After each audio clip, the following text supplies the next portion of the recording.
अलैकुम। मैं खुशाब के अंदर है हीर कॉलोनी में इतने एक मिर्जाई कुरबानी की थी लबैक वाले मौके पर पहुंचे तो कि नाम है लामती काने दा जाल विच बैठे ने पुलिस पंजाब पुलिस वाले नब किया फौरन ही मौके पर हूँ इन्होंने लैके जा रहे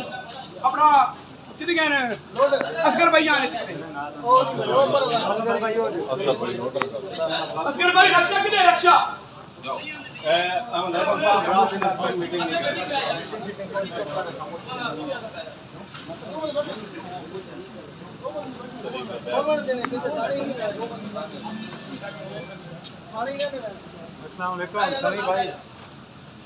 सनी भाई जी है